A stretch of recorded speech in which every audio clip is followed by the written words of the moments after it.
नमस्कार, स्वागत आपका मार्केट टाइम्स टीवी पर। मैं हूं आपके साथ आरती सिंह और आप देख रहे हैं देश दुनिया का पहला कमोडिटी न्यूज चैनल।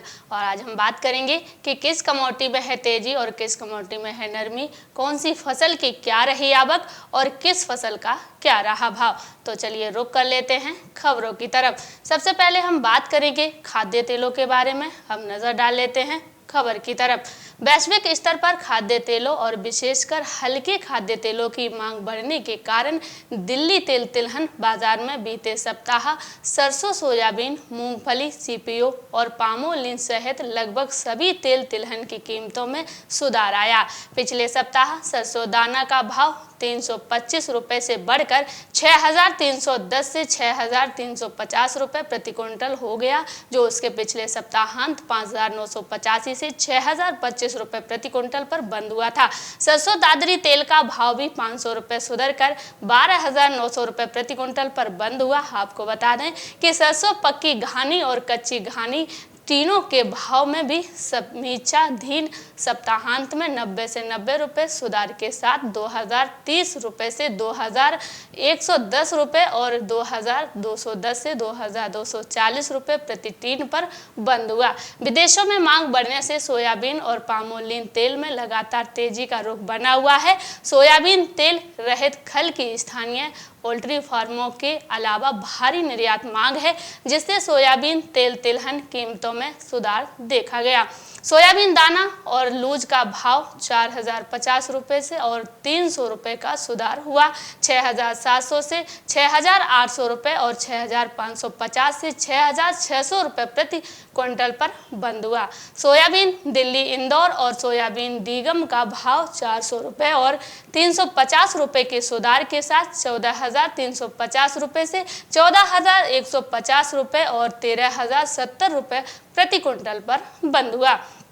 निर्यात मांग के कारण मूंगफली दाना 150 रुपए से सुधर कर 6,485 से 6,530 रुपए, मूंगफली गुजरात 400 रुपए के सुधार के साथ 15,900 रुपए क्विंटल तथा मूंगफली सोलमेंट रिफाइंड का भाव 660 से रुपए के सुधार के साथ 2,530 से 2,590 रुपए प्रति टीन पर बंद हुए। सप्ताह के दौरान कच्चा पाम तेल सीपीओ का भाव 200 रुपए से बढ़कर 11,780 रुपए प्रति टीन हो गया।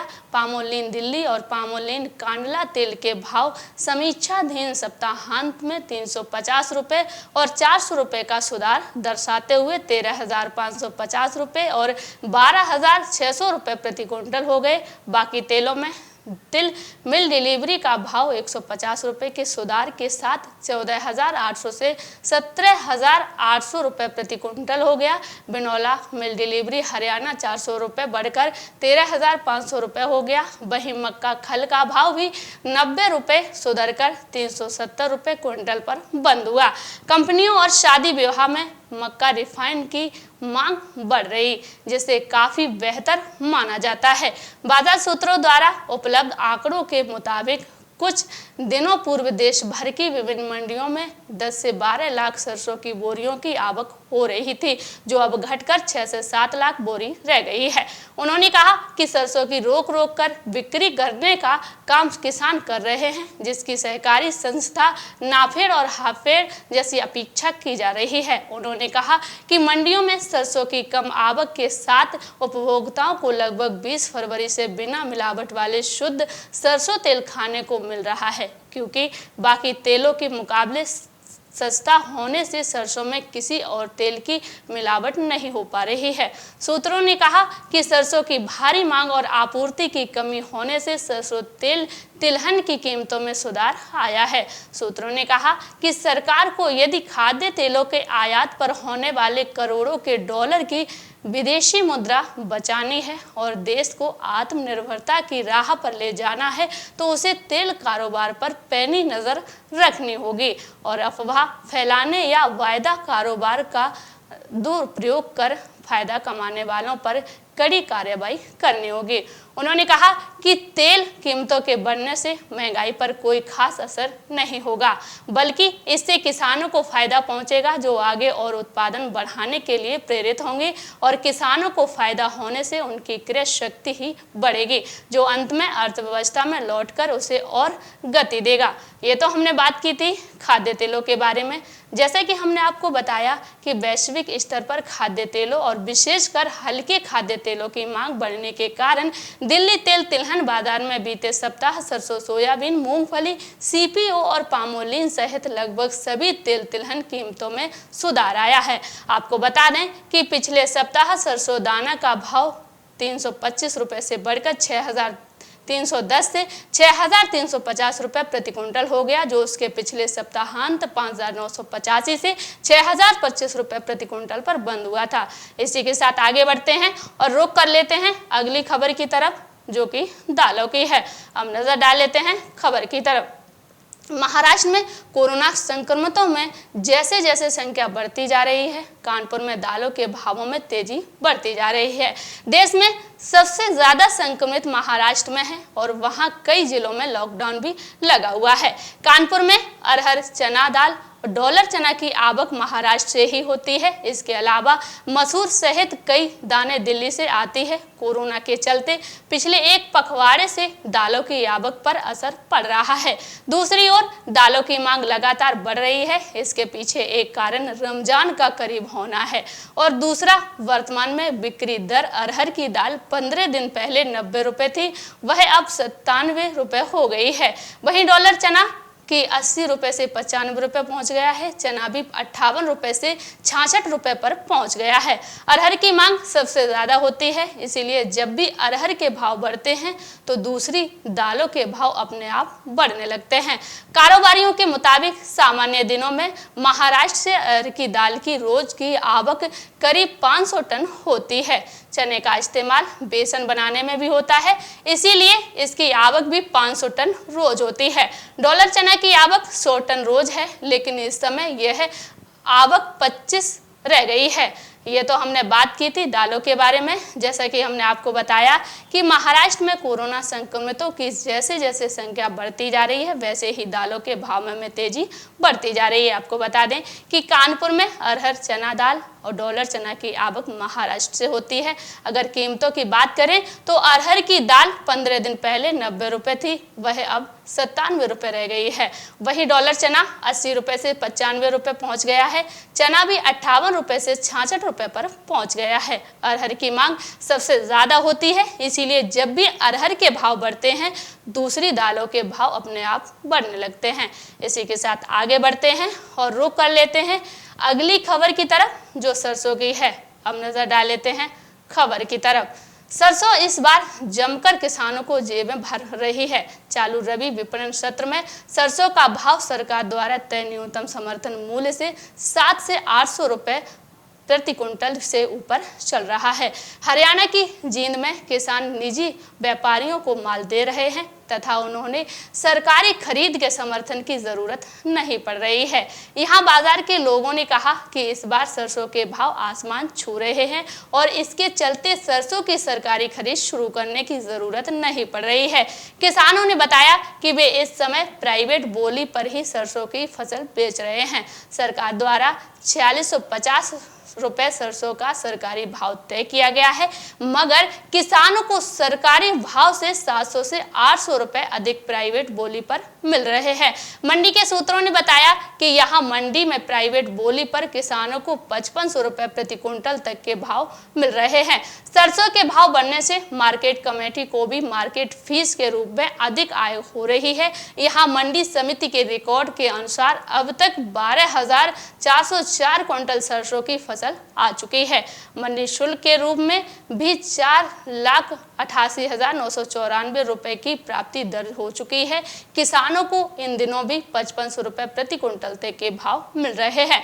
मंडी समिति ने कहा कि किसानों को सरसों के भाव इस बार सरकारी भाव से अधिक प्राइवेट बोली पर मिल रहे हैं।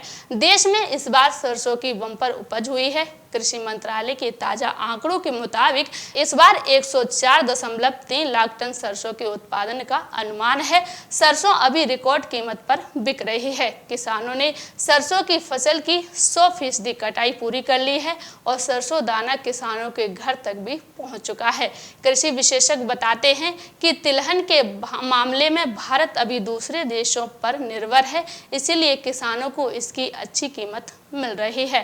खाद्य तेलों के इंपोर्ट पर सालाना 70,000 करोड़ रुपए से अधिक का खर्च हो रहा है। सरसों की खेती मुख्य रूप से हरियाणा, राजस्थान, पंजाब, मध्य प्रदेश, उत्तर प्रदेश और महाराष्ट्र में होती है। ये तो हमने बात की थी सरसों के बारे में। जैसा कि हमने आपको बताया कि इस बार 104.3 लाख टन सरसों के उत्पादन का अनुमान है। सरसों अभी रिकॉर्ड कीमत पर बिक रही है। किसानों ने सरसों की फसल की 100% कटाई पूरी कर ली है और सरसों दाना किसानों के घर तक भी पहुंच चुका है। कृषि विशेषज्ञ बताते हैं कि तिलहन के मामले में भारत अभी दूसरे देशों पर निर्भर है, इसीलिए किसानों को इसकी अच्छी कीमत मिल रही है। आपको बता दें कि खाद्य तेलों के इंपोर्ट पर सालाना 70,000 करोड़ रुपए से अधिक का खर्च हो रहा है। सरसों की खेती मुख्य रूप से हरियाणा, राजस्थान, पंजाब, मध्य प्रदेश, उत्तर प्रदेश और महाराष्ट्र में होती है। इसके साथ आगे बढ़ते हैं और रुख कर लेते हैं अगली खबर की तरफ, जो कि धान, मक्का और ज्वार की है। अब नजर डाल लेते हैं खबर की तरफ। पिछले कुछ सालों से बारिश के कारण नष्ट हो रही सोयाबीन की फसल से किसानों का मोहभंग होता जा रहा है। इधर कृषि विभाग भी इसके विकल्प के रूप में धान, मक्का और ज्वार की बोवनी को महत्व दे रहा है। इस साल विभाग ने धान का लक्ष्य बढ़ाकर 50,000 हेक्टेयर कर दिया है।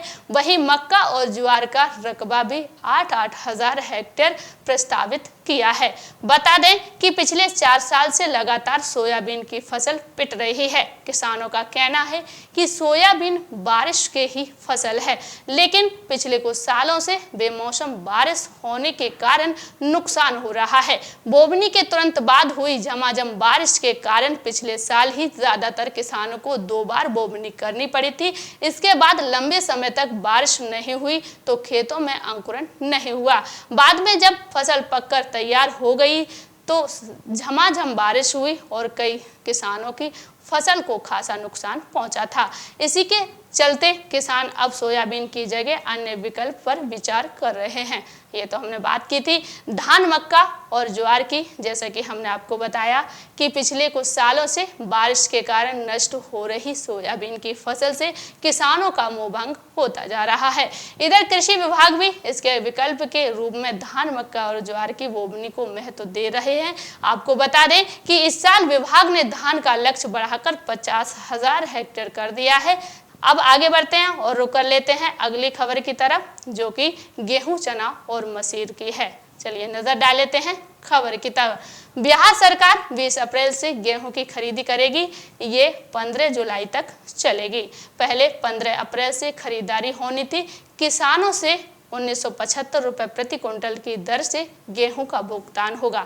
सरकारी समर्थन मूल्य पर राज्य में पहली बार 15 अप्रैल से चना और मसूर की खरीदारी भी होनी है, जो 1 अप्रैल तक चलेगी।